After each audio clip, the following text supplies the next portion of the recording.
Hi, everybody. Dan Illman, Mike Beer, the DRFBets race of the day for Friday, July the 12th, race number 9 at Saratoga. We're going 1 mile on the inner turf. It is the Grade 3 Forbidden Apple Stakes, obviously for some nice older turf horses. You can get involved with a DRFBets account. Sign up to DRFBets and learn how to get $150 in risk-free wagers. Let's meet the field for the Grade 3 Forbidden Apple. You can download free formulator past performances for this race on the Race of the Day event page at drf.com. Access them, handicap along with us. We'll take the field in post-position order. But before we get started, Mike, boy, this is a war.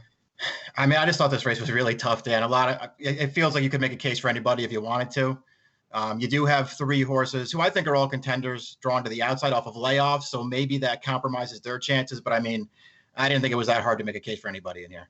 We'll begin with the number 1, Dee Doo, who returned for his 4-year-old debut off a layoff most recently and got a very clever ride by Manny Franco, utilizing Dee Doo's natural early speed, blowing out to a big early lead, and then he had just enough to hold off the classy Annals of Time, who was returning from an even longer layoff. The issue for Dee Doo in this race is not really, I don't think, the class hike or anything like that. It's just that he has to deal with Voodoo Song early if he goes. Yeah, that's what I thought too. I mean, I liked his return from layoff just fine. He did get a really good trip in that race, loose on the lead and holding on. But it was a new top figure for a horse who always had potential, and he's got speed, he's got the rail.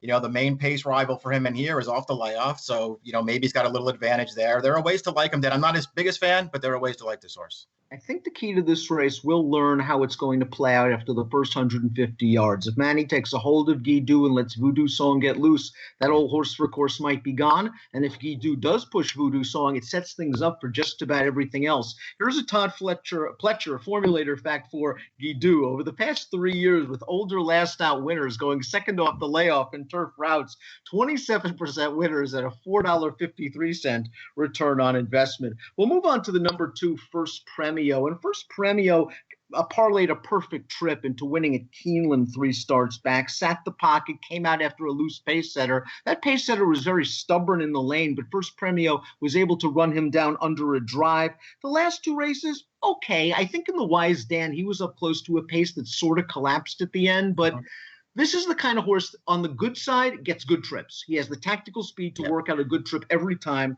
On kind of the negative side, I'm just not sure how good he is. Yeah, I kind of agree with that. I mean, his very best race is going to give him a look in here. And as you mentioned, he's got great tactical speed. He can get a really nice trip in this race.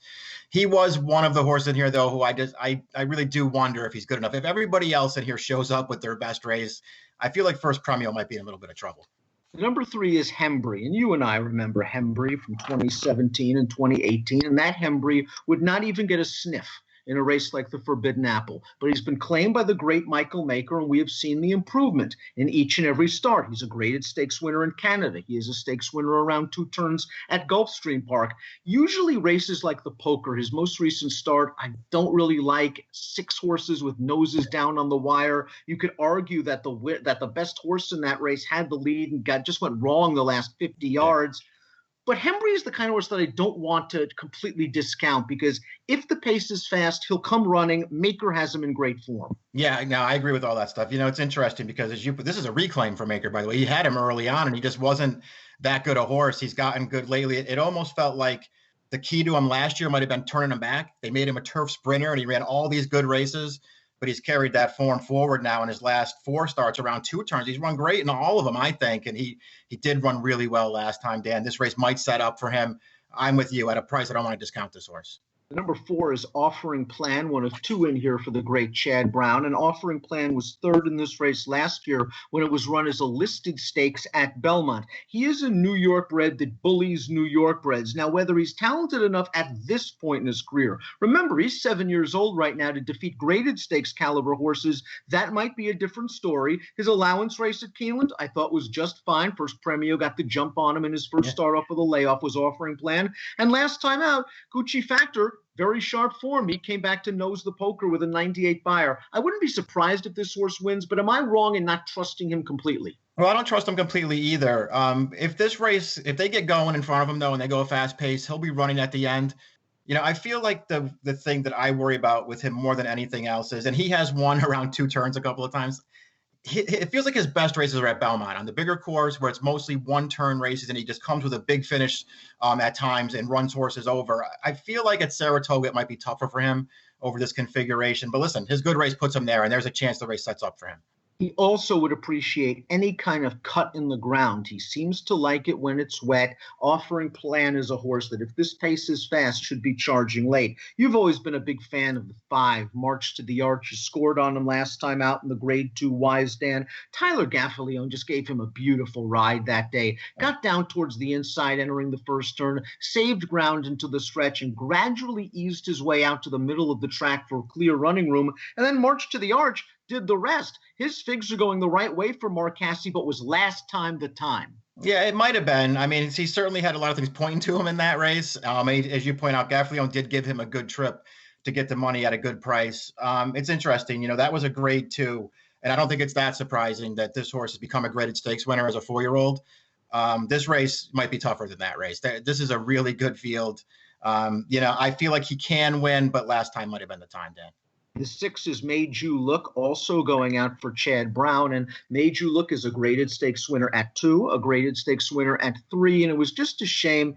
He just really didn't get much racing done last year, his first season of racing for Chad Brown. In the poker 2 starts back, he ran well against Oscar Performance, who was just in raging sharp form that day. And I was looking forward to seeing what he would do in the 4-star Dave. But as you remember, there was just this torrential rainstorm before the 4-star Dave. That track I thought was far worse than good, and Voodoo Song controlled the pace. I also thought Made You Look kind of made a move into the hottest part of the pace before flattening out. That all could be moot because this horse has not run in almost a year. I mean, we'll see what happens off the long layoff, but I'm with you. I feel like his 4-star Dave was actually a good performance. I liked all 3 of his races last year for Chad Brown. It's unfortunate that his season was over in mid-August. He ran well off the layoff last year in his first start for Chad. This is a longer layoff, but, if he comes back running again this year like he did last year, it's a field he can beat Dan. This horse is very dangerous in here. We'll take a look at the Timeform US pace projector for this race, and Timeform US doesn't believe it's going to be that hot. They feel that Voodoo Song is simply quicker than Dee Doo, that Voodoo Song will get to the lead, and Voodoo Song is sort of this generation's 4-star Dave and quick call. He loves Saratoga. He blossoms here. We have not seen him off the layoff, however. Voodoo Song did win this race last year at Belmont, but he had several preps going in. Do you think Linda's running a short horse here, looking for bigger fish to fry later in the meet like the 4-star Dave? Yeah, she might be looking just to get him started here to come back in the 4-star Dave. We'll see what happens. It's interesting because last week Linda was saying she wasn't sure if she was going to run him. Maybe he wasn't quite ready, but she entered him, and I guess he's going to run. I guess that's a good sign for him. He likes this turf course. I'm going to be a little forgiving of his last 2 starts last year. His first loss at Saratoga in the Brugge. I thought he was a little off that day. That wasn't his best race by any stretch. And then they came back in the Shadwell turf, and he got hooked into a fast duel and gave way in there. I don't care about that race. He's obviously dangerous in here, Dan. I'll disagree with that pace projector. I mean, to me, the pace is just going to all be about tactics, because if Dee Doo wants to have the lead in this race, Dee Doo will have the lead in this race. You only have to go back to his Hall of Fame last year as a 3-year-old. He went a wicked pace that day. He's a really fast horse. If he wants the lead, I don't think Voodoo Song's getting it. Caraboun won his North American debut over the Mellon turf course at Saratoga last year. And then, while he's made a lot of money for his connections, I think he's been a source of frustration for Kieran McLaughlin. I think he's been a source of frustration for you. And I think he's been a source of frustration for me, because the talent is there. He runs triple-digit buyer speed figures regularly. He just seems a little bit green when you watch him run with his lead changes. This is the kind of horse, though, getting the class relief he needs out of several graded stakes. And I know this race is a graded stakes race, but he's not facing the Bricks and Mortars and the Delta Princes of the world here. Plus, he should get some pace. In many ways, I think Caraboun is the horse to beat. I just wish I trusted him more. I know. I think he's the horse to beat, too. It just feels like this is probably the right move for him, getting a little bit of class relief. He's actually held his own against some of the top turf horses in training. It's only 1 win since he's gotten over here. It was at Saratoga over the Mellon turf course, not the inner. Post 8 on the inner going a mile, it can be tough, but I feel like he's got enough tactical speed to get the right trip in here. His Manhattan actually was not a bad performance with a really aggressive ride for some reason. I think he'll get a better trip this time. To me, he just makes a lot of sense. I'm with you. I don't fully trust him, but he makes a lot of sense in here. I kind of think that's why the blinkers are off. He was kind of a runoff and hard to Yeah. handle for Mike Smith in the Manhattan, and the blinkers seem to do him some good at Churchill, but we've seen him run well without it in the past. I'm not concerned about this equipment switch from Kieran. The 9 is Mr. Havercamp. I've always been a fan of Mr. Havercamp. I mean, heck, he ran second behind Oscar Performance in the Woodbine Mile last year. He ran a really nice race, but we're dealing with a horse now coming off of a 7-month layoff against some other tough customers. I respect this horse's tactical speed. I think Junior's going to have him in a good spot in the second or third flight off the pace. I just wonder, like with several other horses in this race, if he's just going to need one. Yeah, and I wonder if he's good enough, but he has run some good races. And again, he's got post 9 going a mile on the inner. That's not good, but he has tactical speed, as you mentioned. So maybe the trip will work out. I will say, if you're worried about the layoff, this horse is fired fresh at his career. He won as a first-time starter really impressively. He won off the layoff last year really impressively. So it seems like he can run his best race right off the layoff. It's just not an easy spot for him. Here's one of those formulator facts that just don't make any sense for the 10 Dr. Mounty and the legendary trainer Shug McGahee. Over the past 5 years, with horses aged 4 and up, coming off of a win in graded stakes turf routes, he's won for 40. 9-cent return on investment.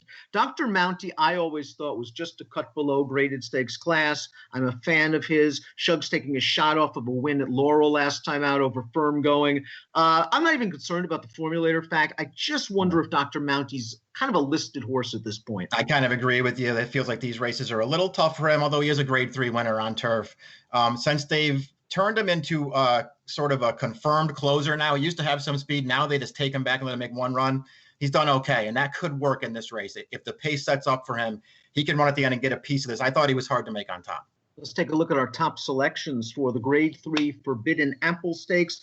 Mike, you like Caraboun in here. He certainly, I think, is one of the classes of this race. And if he gets some pace, he'll come running. I like the rider switch to Joel Rosario. Yeah, I like all those things too, Dan. I mean, I feel like in a lot of ways I took the easy way out in here and took a horse who's probably going to be the favorite, getting the class relief. But I just felt like he fits really well in here. And maybe I should have gone a different direction. But I just think he's going to run his race in here, and I think that makes him tough.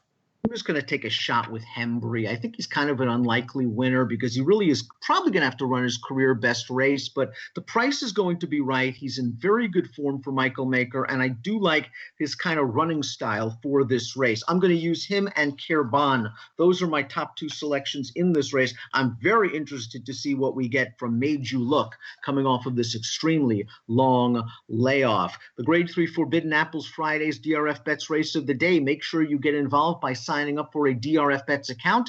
You receive $150 in risk-free bets upon sign up. An approximate post time for the Forbidden Apple, 5:51 Eastern. Good luck.